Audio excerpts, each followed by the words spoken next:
J'aime beaucoup parler de sexualité. Souvent, je me reçois beaucoup de critiques parce que visiblement, c'est pas adéquat pour une femme de parler de sexualité.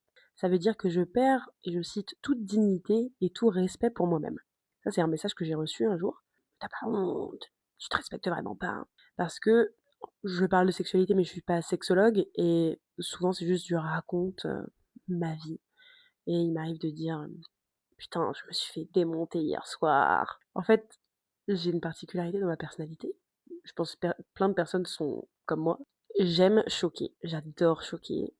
Ça fait partie de mon humour. C'est ça qui me fait rire. Ouais, il y a quelque chose dans le fait d'être dans la provoque qui me fait profondément marrer, quoi. Je fais exprès de soit me mettre en scène, c'est de la comédie, c'est de l'humour pur et dur.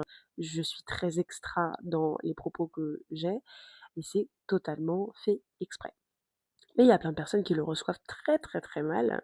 On me dit que quand j'ai ce genre de propos, je devrais avoir honte et que je me respecte pas. Sauf que quand j'ai ce genre de propos, ça ne change rien au respect que je me porte. Alors, malheureusement, pour beaucoup de personnes, ils ont une échelle de valeurs différente et ils placent le curseur différemment. Moi, je ne fonctionne pas pareil.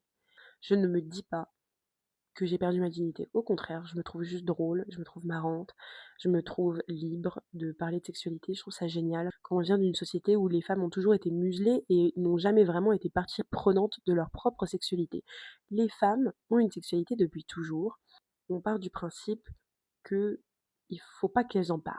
C'est-à-dire que longtemps, elles étaient pas actives dans leur sexualité, c'est-à-dire que c'était quelque chose qui était imposé. Quand on pense à, je sais pas, à l'époque des rois de France, etc., les femmes n'avaient pas leur mot à dire dans la sexualité. C'était pas du tout un enjeu de plaisir, c'est quelque chose qui n'avait pas sa place. C'était un plaisir pour l'homme, mais pour les femmes, c'était seulement quelque chose lié à la reproduction. Et donc elles étaient allongées, même pas nues, dans une sorte de robe de chambre là, de blouse, et hop, bite dans vagin et c'est la fin et puis voilà.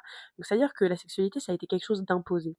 Les hommes ont toujours parlé de sexualité de manière crue, en disant les propos que moi j'ai maintenant, eux ils les ont eus mais depuis des années. Même quand j'étais petite, on entendait les petits garçons aussi parler de sexe de manière extrêmement crue dans la cour de récré et ça n'a jamais posé problème à personne parce qu'on considère que c'est ok parce que c'est un mec et que ça fait partie de la nature et c'est comme ça. Mais en fait, ça fait aussi partie de la nature de la femme d'aimer le sexe. Voilà, je suis désolée, je sais que ça en choque certains. En fait, on est censé garder une sorte de jardin secret. Je vois pas pourquoi la sexualité devrait être secrète. Je vois pas pourquoi on pourrait pas avoir des paroles crues et en rire et s'amuser. Parce que la sexualité, quand elle est consentie, c'est quelque chose de bon. Ça fait plaisir, ça fait du bien, c'est bon pour le corps, c'est bon pour le moral, c'est bon quoi. Et il y a aucune honte à ça. Donc quand on me dit tu devrais avoir honte, c'est pas du tout un concept qui me parle. Je vois pas pourquoi je devrais avoir honte. Et on me dit ouais mais alors c'est la manière dont tu en parles qui devrait pas être bien. Ouais mais en fait je viens comme vous, d'une société extrêmement patriarcale dans laquelle les femmes sont muselées. Ça, je l'ai déjà dit. Même si elles ont une sexualité, il ne faut pas qu'elles en parlent. Parce que à ce moment-là, ça montre qu'elles ont des désirs. Et si les femmes sont des personnes avec une sexualité qui est ouverte, d'un coup, on part du principe que c'est des putes. La figure de la pute, j'en ai déjà parlé dans des épisodes de podcast. La femme est soit une mère, soit une vierge, soit une pute. Et la pute n'est pas digne de respect.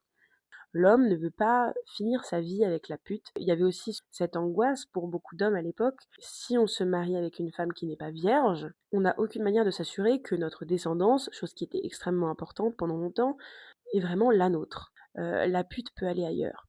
Donc en fait, la pute, c'est la figure qui vole le pouvoir à l'homme, qui vole tout son contrôle qu'il pourrait avoir sur les femmes. C'est pour ça que c'est si facile de venir critiquer une femme quand elle commence à être vulgaire, quand elle commence à avoir des propos un petit peu crus sur sa sexualité, parce qu'à ce moment-là, elle part de ce mythe de la femme prude, la vierge, la femme respectable, parce qu'une personne ne peut être respectable que si elle abolit certains mots de son vocabulaire et certaines pratiques de sa sexualité, si elle ne parle pas de foutre, de sperme, d'enculer quelqu'un, de bite dans le cul et bite dans le vagin. Là, tout de suite, oh mon dieu, il y a la panique qui vient.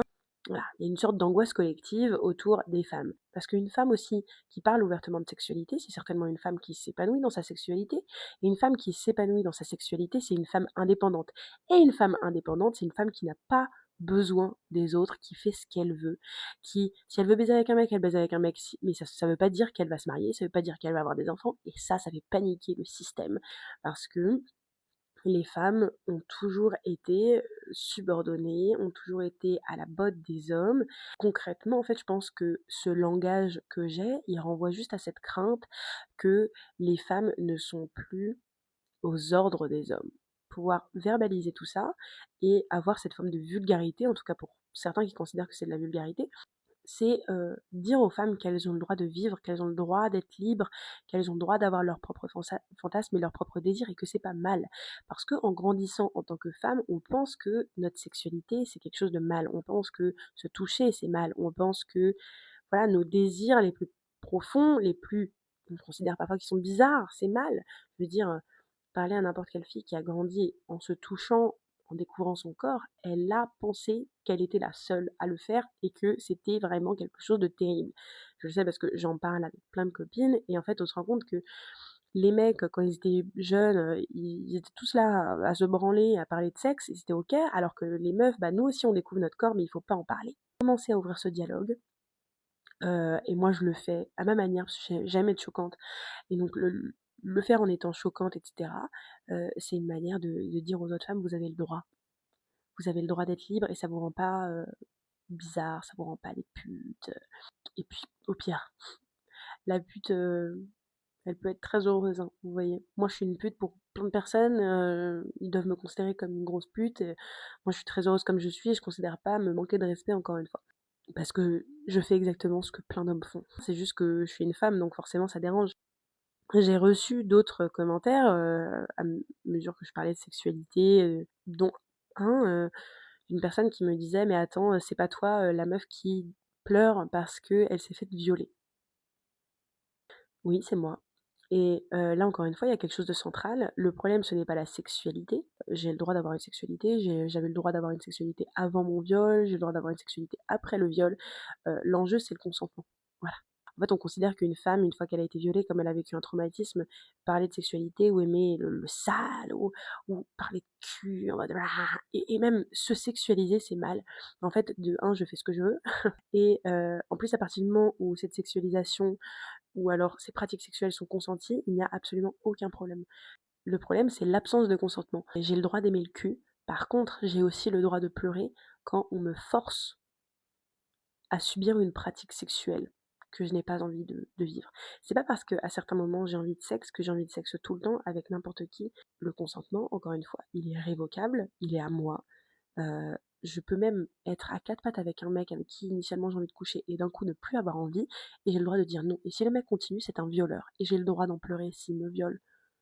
Et après, si je m'en remets et que je réussis à continuer à vivre, et ben j'ai le droit de vouloir me remettre à quatre pattes avec un mec en qui j'ai confiance et lui demander de me défoncer.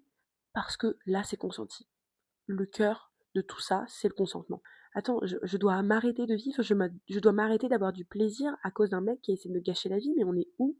Et d'ailleurs, il y a eu un commentaire de quelqu'un qui a réagi à ça, qui a dit, mais attends, si les meufs devaient arrêter leur sexualité après un viol, il y aurait presque aucune meuf qui baiserait, quoi, parce que toutes les meufs se font violer, toutes les meufs se font agresser, presque toutes subissent ce genre de choses dans leur vie, en fait. C'est quoi, en fait? C'est la double peine. Déjà, on se fait agresser, et en plus, après, on n'a pas le droit d'avoir des moments de désir. Je suis quand même un être humain, j'ai encore des envies, et Dieu merci.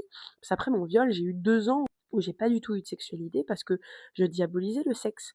Exactement comme cette personne me diabolise, je diabolisais ça, je me disais, bah, si j'aime le sexe, ça veut dire que j'ai aimé me faire violer. Comme si les deux choses étaient liées, mais non.